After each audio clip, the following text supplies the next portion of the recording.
ابتدائی زندگی اور تربیت، پس منظر اور تاریخ کا منظرنامہ۔ 12 صدی عیسوی کا دور مسلمانوں کے لیے نہایت نازک اور آزمائش کا وقت تھا۔ عالم اسلام زوال پذیر تھا، خلافت عباسیہ سیاسی طور پر کمزور ہو چکی تھی اور مسلمان حکمران آپس میں لڑ رہے تھے۔ اس کا فائدہ اٹھا کر صلیبی افواج نے مسلمانوں کے خلاف حملے کیے اور بیت المقدس جیسے مقدس شہر پر قبضہ کر لیا۔ 1099 عیسوی میں بیت المقدس کے سقوط کے بعد صلیبیوں نے مسلمانوں پر ظلم و ستم کے پہاڑ توڑے۔ اس ظلم و جبر کے نتیجے میں مسلمانوں کو ایک ایسے رہنما کی تلاش تھی جو انہیں متحد کر کے ان کے مقدس مقامات کو آزاد کرا سکے۔ ایسے ہی حالات میں صلاح الدین ایوبی جیسے عظیم مجاہد کا ظہور ہوا۔ پیدائش اور خاندان۔ پیدائش صلاح الدین ایوبی 1137 سے 1138 عیسوی میں عراق کے علاقے تکریت میں پیدا ہوئے۔ ان کا پورا نام یوسف بن ایوب بن شازی تھا۔ ان کے والد نجم الدین ایوب ایک بہادر اور نیک دل سپاہی تھے اور ان کا خاندان کرد نسل سے تعلق رکھتا تھا جو بہادری، دیانتداری اور اعلی اخلاقی اقدار کے لیے مشہور تھا۔ تکریت سے موصل کی ہجرت۔ صلاح الدین کی پیدائش کے وقت ان کے والد اور چچا کو تکریت چھوڑنا پڑا کیونکہ نجم الدین ایوب نے ایک قریبی تنازع میں کسی شخص کو پناہ دی تھی جس سے مقامی حاکم ناراض ہو گیا تھا۔ نجتا خاندان نے موصل کی طرف ہجرت کی جہاں انہیں مقامی حکمران عماد الدین زنگی کی سرپرستی ملی۔ تعلیم اور تربیت۔ صلاح الدین ایوبی کی پرورش ایک مذہبی اور جنگی ماحول میں ہوئی۔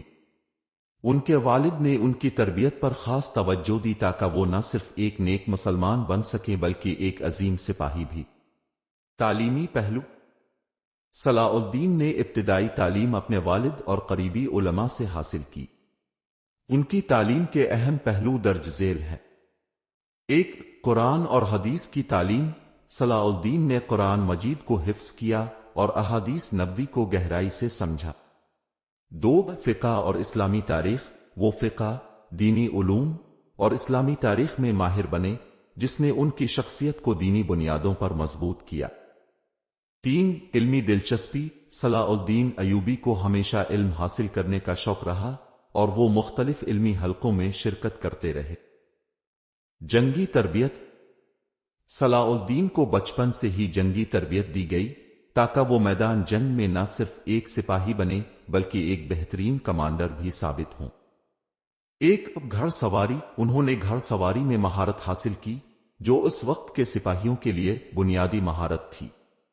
2. تیر اندازی اور تلوار بازی۔ انہوں نے تیر اندازی اور تلوار بازی میں مہارت حاصل کی جس سے وہ ایک ماہر جنگجو بن گئے۔ 3. حکمت عملی۔ بچپن سے ہی انہیں جنگی حکمت عملیوں کی تربیت دی گئی جو ان کے مستقبل میں صلیبی جنگوں میں کارآمد ثابت ہوئیں۔ کرد خاندان اور اعلی اخلاقی اقدار۔ صلاح الدین کا خاندان نہایت دیندار اور انسانیت پسند تھا۔ ان کے والد اور چچا نے انہیں ہمیشہ سکھایا کہ دشمن کے ساتھ بھی رحم اور انصاف کا برتاؤ کرنا چاہیے۔ مثال، نجم الدین ایوب کے بارے میں مشہور ہے کہ وہ ایک دفعہ اپنی جان خطرے میں ڈال کر کسی بے گناہ شخص کو بچانے کے لیے آگے بڑھے۔ اس عمل سے صلاح الدین نے سیکھا کہ ایک لیڈر کی اصل پہچان اس کی دیانت، اخلاق اور انصاف ہے۔ شام کی طرف سفر۔ موصل میں کچھ عرصہ قیام کے بعد صلاح الدین کا خاندان عماد الدین زنگی کے ساتھ مل کر شام چلا گیا۔ عماد الدین زنگی جو مسلمانوں کو صلیبیوں کے خلاف متحد کرنے کی کوشش کر رہے تھے نے اس خاندان کی بہادری کو پہچانا اور انہیں اہم عہدے دیے۔ شام پہنچ کر صلاح الدین نے اپنے چچا اسد الدین شیر کو کے ساتھ مل کر فوجی مہمات میں حصہ لینا شروع کیا۔ یہیں سے ان کی عملی زندگی کا آغاز ہوا اور انہوں نے جنگی میدان میں قدم رکھا۔ ابتدائی سالوں کی خصوصیات۔ صلاح الدین کے ابتدائی سالوں کی 3 اہم خصوصیات درج ذیل ہیں۔ 1. دین سے محبت۔ ان کی شخصیت کا سب سے مضبوط پہلو ان کا دین سے گہرا تعلق تھا۔ وہ ہمیشہ اللہ پر بھروسہ کرتے اور تمام کاموں میں شریعت کی رہنمائی لیتے۔ 2. تعلیم اور جنگ کا امتزاج. صلاح الدین نے علم اور جنگی تربیت دونوں کو یکساں اہمیت دی، جس نے ان کی قیادت کو متوازن اور منفرد بنایا. 3. عاجزی اور انکساری. بچپن سے ہی ان میں عاجزی اور انکساری کا جذبہ موجود تھا، جو ان کی عظیم قیادت کی بنیاد بنا. نور الدین زنگی کے زیر سایہ. پیش منظر. صلاح الدین ایوبی کی ابتدائی زندگی نے انہیں ایک مضبوط بنیاد فراہم کی تھی. دینی علوم، جنگی مہارت اور اخلاقیات سے آراستہ یہ نوجوان اب عملی زندگی میں قدم رکھ رہا تھا. ان کی زندگی میں اہم موڑ اس وقت آیا جب ان کے خاندان کو موصل میں عماد الدین زنگی کی حمایت ملی. عماد الدین زنگی کے انتقال کے بعد ان کے بیٹے نور الدین زنگی نے اسلامی اتحاد اور صلیبی جنگوں کے خلاف مسلمانوں کی قیادت سنبھالی. نور الدین زنگی کی شخصیت نے صلاح الدین کی قیادت، جنگی حکمت عملی اور دینی شعور کو مزید نکھارا. عماد الدین زنگی اور موصل میں قدم جمانا. موصل میں پہنچنے کے بعد صلاح الدین کا خاندان، جو تکریت سے موصل ہجرت کر چکا تھا، وہاں کے حکمران عماد الدین زنگی کے دربار میں شامل ہو گیا. زنگی خاندان نے ان کے والد نجم الدین ایوب اور چچا اسد الدین شیر کی بہادری اور دیانت داری کو دیکھتے ہوئے انہیں اعلیٰ عہدے دیے. نجم الدین کو ایک مضبوط گورنر کے طور پر تسلیم کیا گیا اور ان کا خاندان زنگی سلطنت کا حصہ بن گیا. صلاح الدین کی ابتدائی خدمات. موصل میں قیام کے دوران صلاح الدین نے اپنی جنگی تربیت کو مزید بہتر کیا. ان کی صلاحیتیں اس وقت نمایاں ہوئیں جب انہوں نے زنگی خاندان کے لیے مختلف چھوٹے تنازعات اور جنگوں میں شرکت کی.